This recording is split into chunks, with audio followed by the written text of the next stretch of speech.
Padmé Amidala wasn't just a political obstacle to Palpatine. She was the one person in the Republic that could have stopped his entire plan before it ever reached the Clone Wars.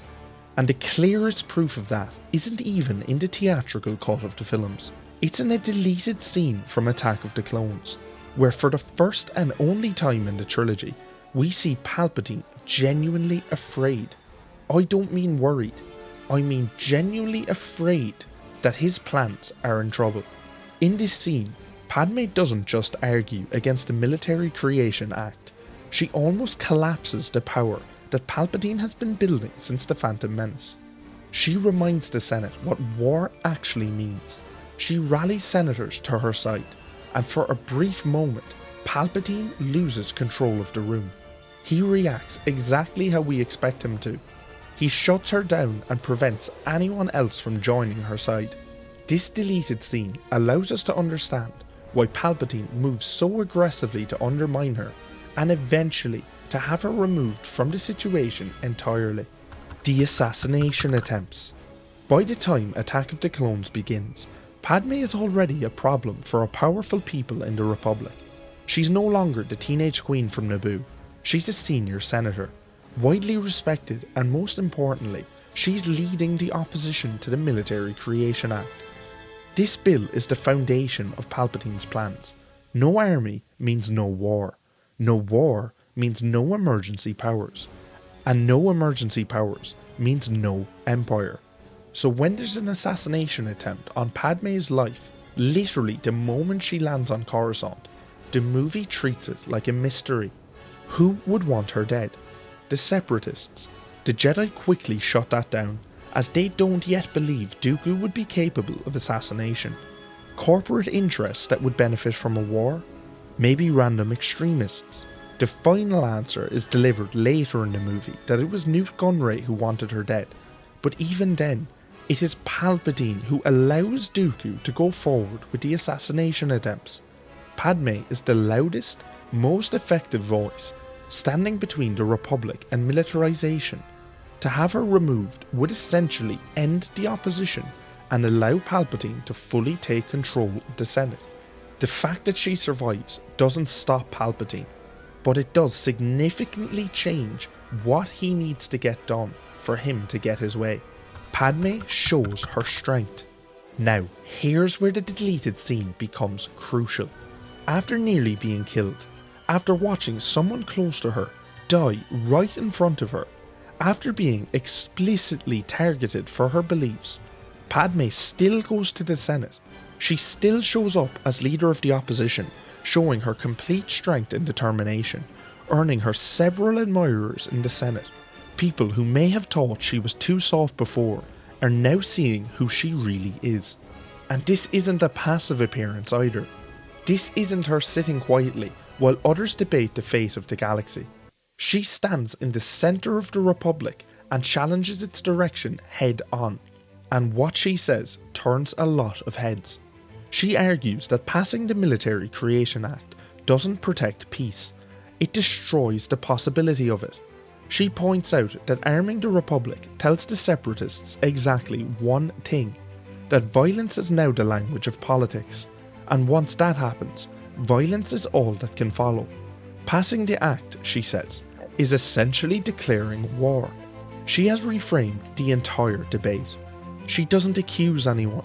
She doesn't insult the Senate. She appeals to what they believe about themselves.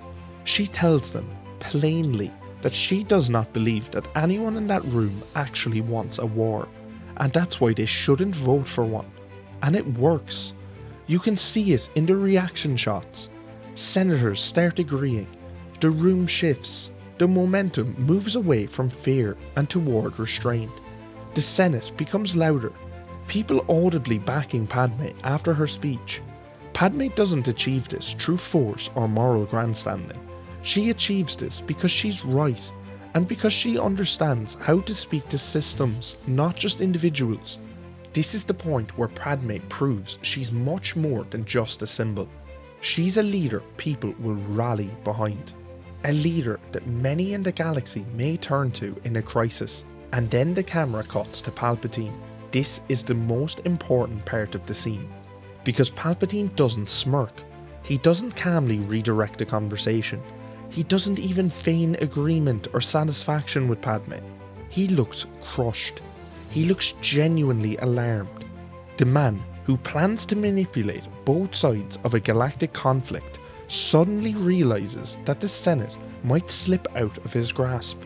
So he does exactly as we expect. He shuts her down. The action of Palpatine. Palpatine immediately adjourns the session. No follow-up, no vote, no chance for other senators to echo Padme's argument. No opportunity for the momentum to solidify. He essentially silences everyone. Nobody else would be given the chance to come to Padme's side. No other senator would be given the opportunity to add to her pleas. That reaction is the tell. If Padme were just another dissenting voice, Palpatine would not need to intervene so abruptly. If her argument were weak, he could let it play out and fail on its own. But it doesn't. It succeeds, and it succeeds quickly. Palpatine knows that if this discussion continues, he risks losing control of the narrative. This is the single clearest evidence that Padme is the biggest threat to his plan. Not the Jedi or Separatists, not even the bureaucracy.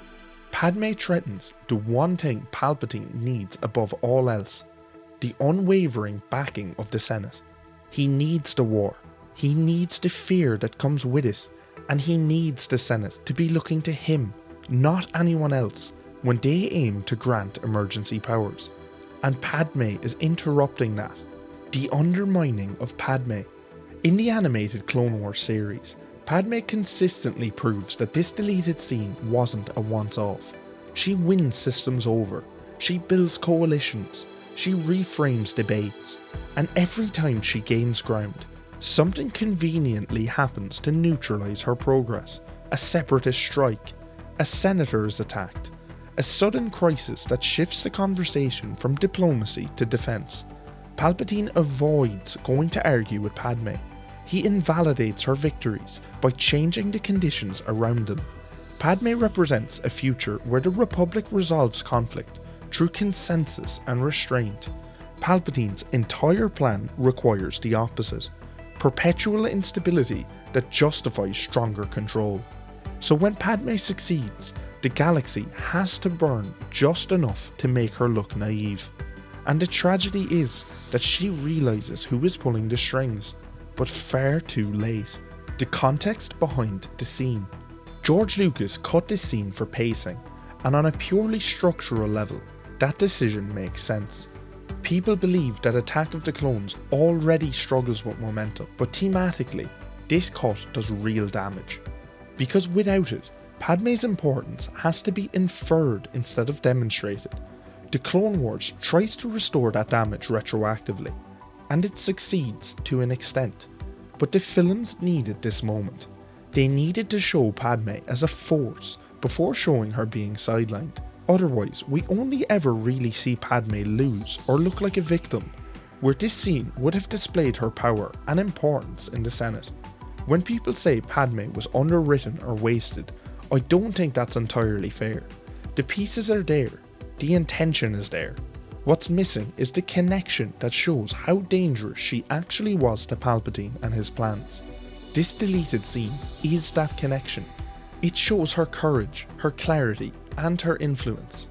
And more importantly, it shows Palpatine reacting in fear as a politician who nearly lost control of the room. And that is something we see nowhere else. So when Padme dies believing she failed, believing the Republic was beyond saving, that's the final cruelty of her story. Because the truth is, she came closer than anyone else.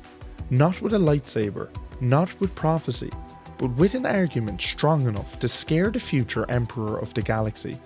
And her arguments, the committee she starts, ends up going on to become the leaders of the rebellion against the Empire. Padme wasn't just a casualty of Palpatine's rise, she was his biggest danger. Let me know what you make of this scene.